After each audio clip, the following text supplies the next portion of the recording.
Bienvenidos al canal de reconocimiento y medición. En esta oportunidad vamos a abordar un tema un tanto más completo. Lo hemos visto y está en los videos en el canal, pero lo hemos dividido en sesiones de manera de que no sea tan largo, tan intenso, y así la atención de ustedes pueda ser más práctica.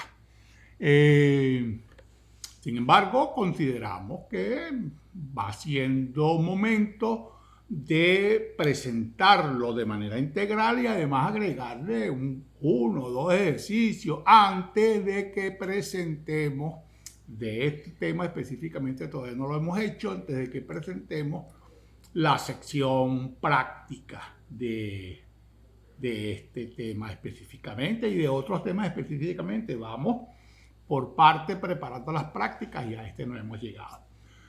Pero queremos hacer esta prueba para ver cuál es la recepción por parte de ustedes y cuál al final va siendo como que la resultante de hacer este trabajo un tanto de manera diferente. Pues bien, vamos entonces a tratar la sección 16 de la NIC para las pymes, es decir, la sección que aborda las propiedades de inversión. A veces nosotros decimos es un tema novedoso y resulta que no es tan novedoso ya. Lo que viene de las normas viene de 1973. Sin embargo, en el tiempo total transcurrido para toda la experiencia contable de la humanidad, 50 años, bueno, prácticamente nada. Pero bueno, cometemos a veces esa infidencia, ¿no? Esto es novedoso y tal. Este tema, la propiedad de inversión, por supuesto, siempre han existido, propiedades que están dedicadas a lo que hoy tenemos estructurado como propiedad de inversión. Ellas siempre se habían tenido, teníamos algunas propiedades que las manteníamos para alquilarlas o para que generaran plusvalía. Específicamente comprábamos un terreno, pero teníamos un dinero, comprábamos un terreno, era mejor inversión que comprar unos títulos valores o depositar un dinero a plazo fijo y tal, y esperar que ese terreno por diferentes circunstancias mejorara su valor, generara plusvalía y después lo vendíamos y ya está. Eso siempre ha existido. Lo único que a partir de la aparición de la NIC vinculada a la propiedad de inversión, las clasificaron de esa manera, las titularon propiedad de inversión y ellas pasaron a ser un capítulo aparte dentro de los activos. Pero, repito, siempre han existido. Muy bien, propiedades de inversión, en este caso para las pequeñas y medianas entidades, están abordadas en la sección 16. ¿Qué son propiedades de inversión? Son terrenos o edificios o parte de los edificios.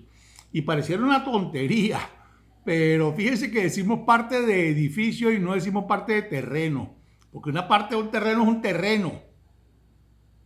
Yo tengo un terreno que lo divido en 2, en 3, en 4 partes y entonces tendré 2 o 3 o 4 terrenos.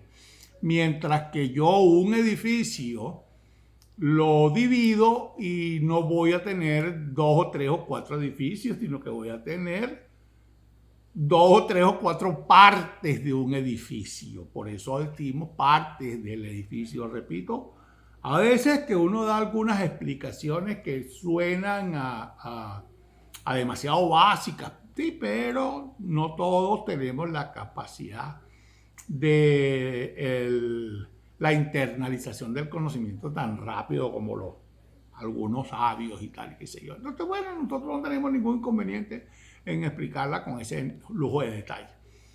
Muy bien, son activos, es decir, provienen de un hecho pasado, son susceptibles de medirle su costo, generan beneficios para la entidad.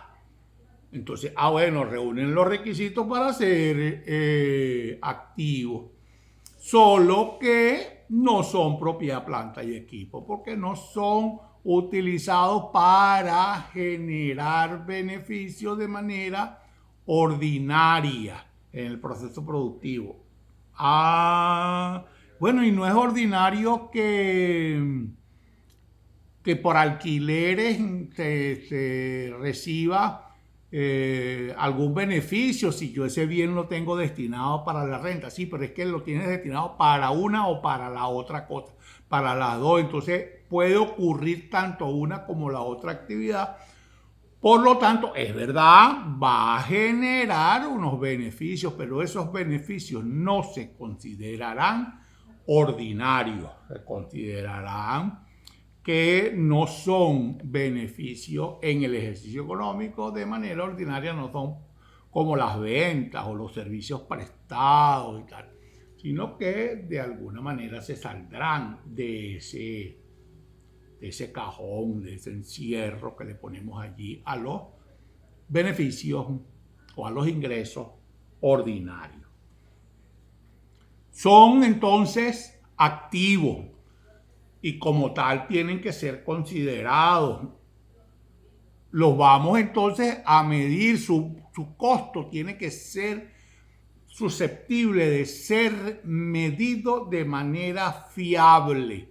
¿Cómo los medimos? Al inicio, regularmente, la medición al inicio de la mayoría de los activos, de casi todos, por no decir de todos, es al costo. Y lo conocemos, nosotros conocemos cuál es el costo del bien que estamos utilizando, que vamos a utilizar, que estamos teniendo bajo nuestro control para ser utilizado bien para ofrecerlo en arrendamiento o bien para dejarlo tranquilito allí que gane plusvalía. Pero él también puede ser producto del arrendamiento financiero. Si es producto del arrendamiento financiero, entonces nosotros sabremos también, podremos conocer su valor. En este caso no tendremos costo, sino valor razonable. Entonces será el flujo de los dineros que vamos a pagar por él en un momento determinado, trayéndonos a valor actual. Esa fórmula que la tenemos en la sección 11, en la sección de instrumentos financieros. Pero el valor del activo es susceptible de ser medido de manera fiable. Otra manera de calificar y cualificar un activo como propiedad de inversión es cuando puede provenir de arrendamientos operativos también, cuando las condiciones del arrendamiento operativo así lo permiten. El contrato me permite que si yo subarriende esa propiedad, ese terreno o ese edificio, lo que sí es la plusvalía, yo de la plusvalía no voy a ganar nada, de la plusvalía ganará el dueño del terreno.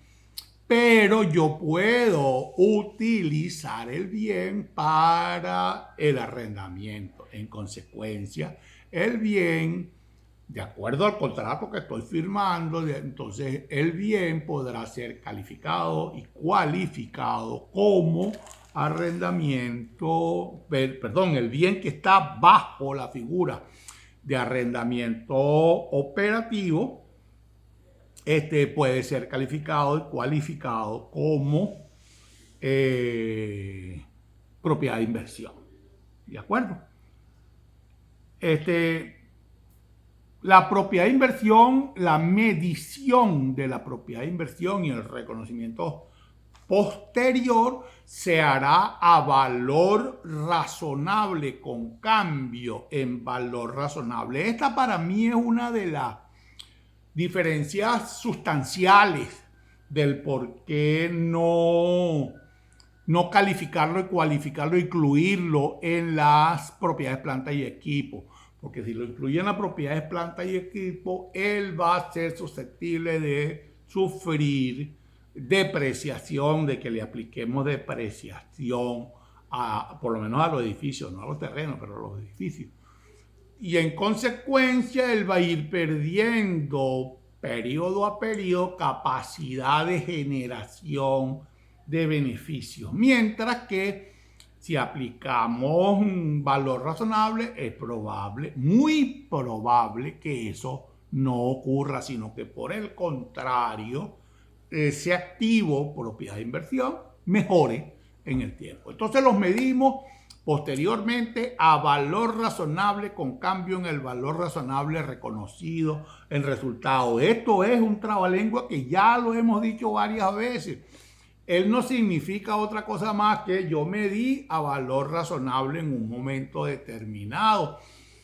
En este otro momento, originalmente lo medí a valor, a costo histórico, y entonces ahora lo mido a valor razonable.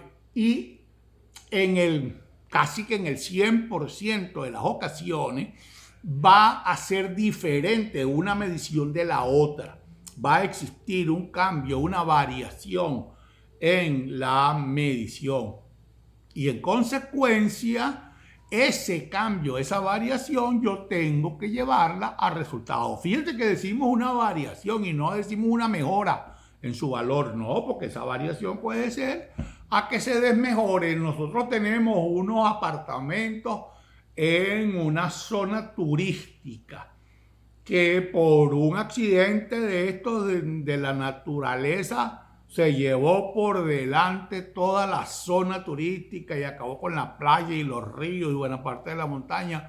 Por supuesto que esos edificios que yo tenía para alquilar, su valor por un tiempo va, por lo menos por un tiempo, va a disminuir. O sea, tu valor razonable va a ser menor que el valor razonable anterior. Así como lo contrario, yo tengo unos edificios en una zona que todos los días mejora porque van construyendo más y mejores carreteras, más y mejores servicios, le hacen mejoras, acondicionamiento a las playas y a las carreteras y a los servicios públicos. Entonces eso hace que mi propiedad de inversión mejore. Cuando yo voy a medir posteriormente el valor razonable de la propiedad, él va a ver una diferencia superior a la anterior. Entonces pudiera ocurrir una ganancia en ese caso.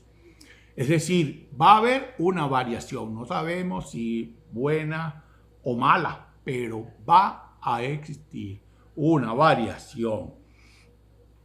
Podemos nosotros tener propiedades de inversión que sean mixtas, de uso mixto. Nosotros tenemos un edificio que tenemos 2, 3, 4 plantas donde están nuestras oficinas administrativas y tal y qué sé yo, y ventas, y tenemos un local abajo en la planta baja donde tenemos un depósito, pero también tenemos unas oficinas o unos apartamentos que los tenemos alquilados a otras terceras personas.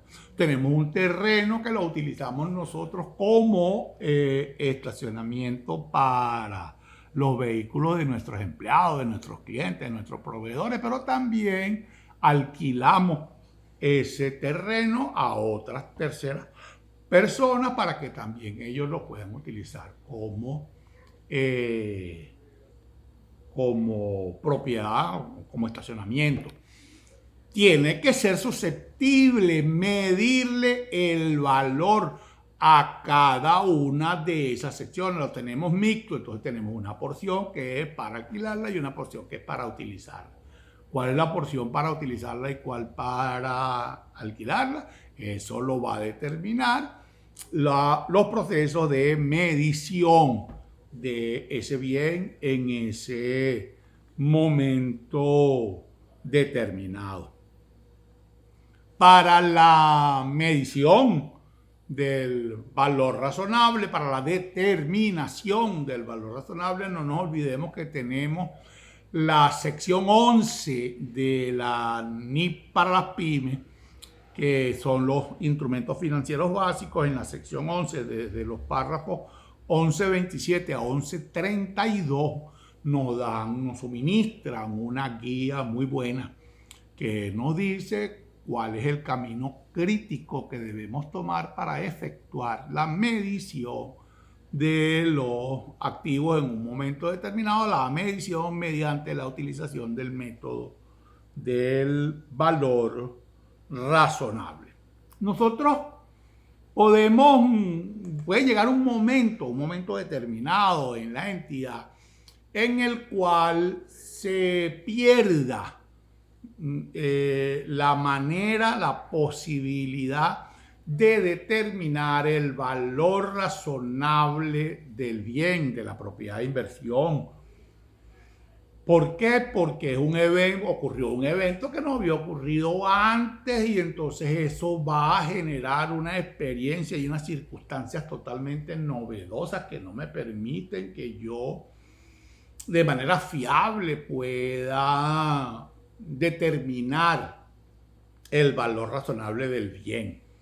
Decíamos hace rato, ocurrió un fenómeno natural y destruyó las playas y las carreteras y tal y qué sé yo, y eso. Miren, nosotros no teníamos registros de eso, por lo tanto, cuando vamos a valorar razonablemente nuestra propiedad en este momento, no tenemos forma ni manera de saber cuánto vale. Sabíamos cuánto valía 2, 3, 4 meses atrás, el mes pasado, antes de que ocurriera la debacle y tal, y qué sé yo, pero hoy no lo sabemos. Entonces se nos hace imposible determinar el valor razonable. En este caso, trasladamos la propiedad de inversión, porque la propiedad de inversión tiene que ser medida a valor razonable. Esa es la razón por la cual vamos a hacer lo que voy a explicar ahora. Trasladamos la propiedad de inversión a propiedades, plantas y equipo, y le damos tratamiento de propiedad, planta y equipo, independientemente de que ella sigue siendo en esencia una propiedad de inversión. Ella se le dará tratamiento de propiedad, planta y equipo.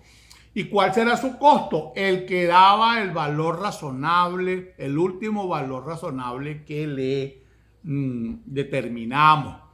¿Y cuáles van a ser sus condiciones para aplicar depreciación y tal y qué sé yo? Las que los técnicos, la experiencia profesional, el juicio profesional determinen. Entonces, bueno, a ese edificio le quedan 20 años de vida, por lo tanto lo vamos a depreciar en 20 años con un valor residual de X, Y, Z, y para ello utilizaremos el método no sé qué.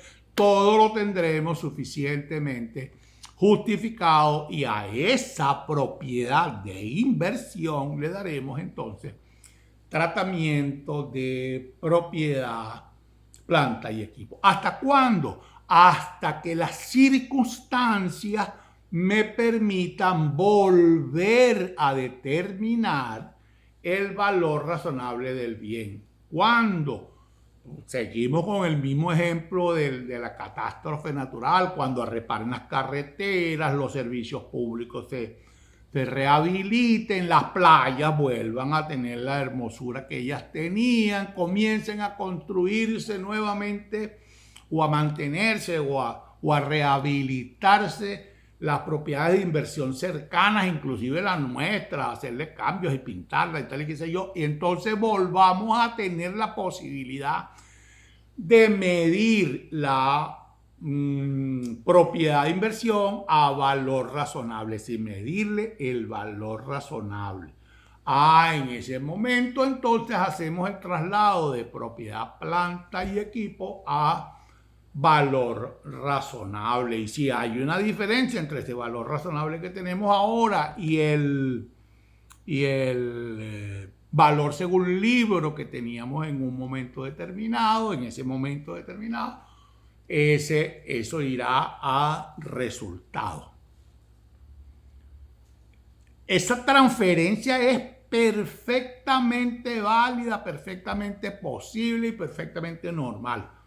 Lo mismo va a ocurrir, o prácticamente lo mismo va a ocurrir con el traslado de propiedad de inversión a inventario o de inventario a propiedad de inversión. Nosotros tenemos unos apartamentos que los tenemos alquilados. En un momento determinado nuestra política cambió y ya no queremos saber nada de alquileres. Y ahora esos apartamentos que alquilábamos los vendemos. Estamos vendiendo. Entonces pasaron de ser propiedad de inversión para convertirse en inventario. O puede ocurrir lo contrario, ¿verdad? Teníamos inventario, pero ahora decidimos que nos vamos a quedar con él, no lo vamos a vender, sino que vamos a determinarle su valor razonable y lo vamos a convertir en propiedad de inversión. El inventario, ¿cómo lo medíamos? Lo medíamos al costo y determinábamos el valor neto de realización y escogíamos el menor valor entre los dos. Ahora vamos a utilizar, vamos a calcular el valor razonable y la variación que exista entre el método que teníamos para el inventario y el que tenemos ahora con el valor razonable. Nos va a decir que esa variación debe ir a resultados. ¿De acuerdo? Vamos viendo cómo es prácticamente sencillo el trabajo que tenemos que realizar con las propiedades de inversión. ¿Qué nos queda? Nos queda que cuando vamos a efectuar los cierres del ejercicio económico, del periodo sobre el cual estamos hablando, entonces tendremos que hacer revelaciones suficientes. La norma, la sección 16 me pide que revele en el caso de la determinación de la utilización del valor razonable, cuál fue el camino que agarré, por dónde me fui, cuáles fueron mis bases teóricas para tomar la decisión de que el valor razonable se determinara de tal o de cual manera. ¿Cuáles trabas podían haber en la determinación del valor razonable de otras formas o maneras? ¿Cuál es el valor y la existencia de los inventarios o la existencia de las propiedades de inversión al inicio del periodo y al final del periodo? ¿Qué pasó con ella? ¿Cuáles fueron las adiciones, las mejoras, las reparaciones extraordinarias en un momento determinado?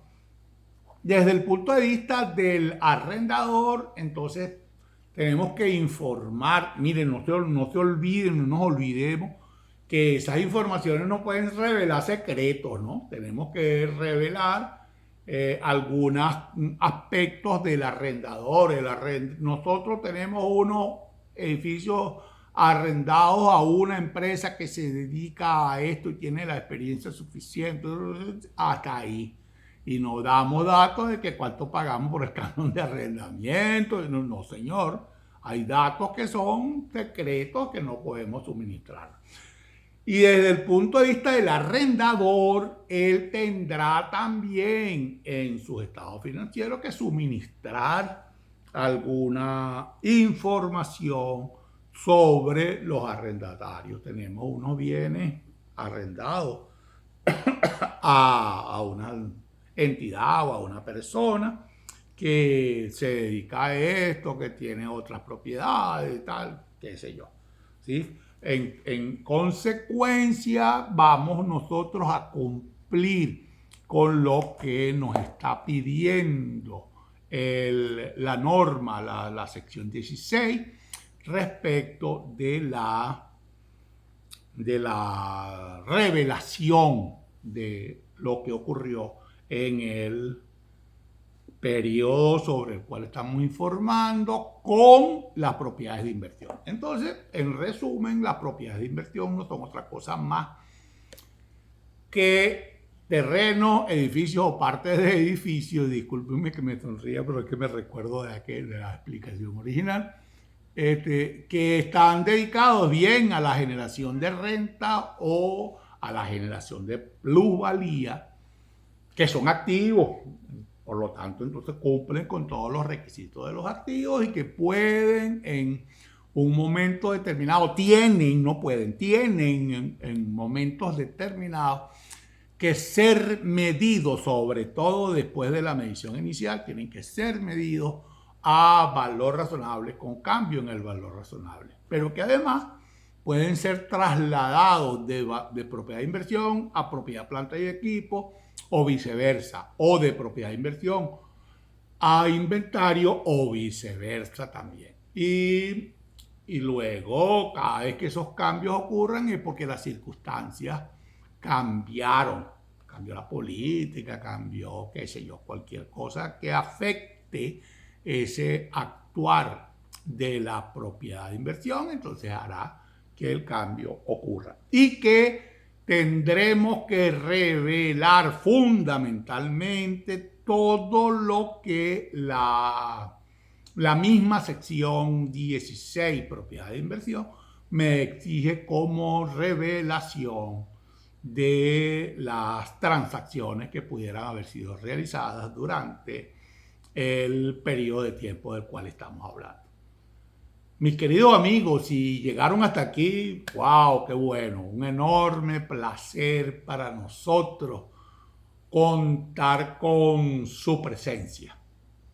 Les pedimos, por favor, suscríbanse al canal, ayúdennos. Ayúdennos, que esta tarea realmente no es nada fácil, ¿no? Esta de captar suscriptores. Entonces, bueno, ayúdennos y así nosotros nos motivaremos a continuar preparando y presentando material como este que seguramente, ojalá, sea del agrado y de la utilidad de ustedes y que pudiera ser también del agrado y de la utilidad de otras personas. Por lo pronto, muchísimas gracias. Trataremos de hacer videos como este, abordando secciones completas. Vamos a ver si es posible que lo hagamos una vez a la semana o una vez cada 15 días. Realmente el trabajo no es tan facilito así como que sentarte y hablar. No, hay que prepararse también para ello. Muy bien, muchísimas gracias y hasta una nueva oportunidad.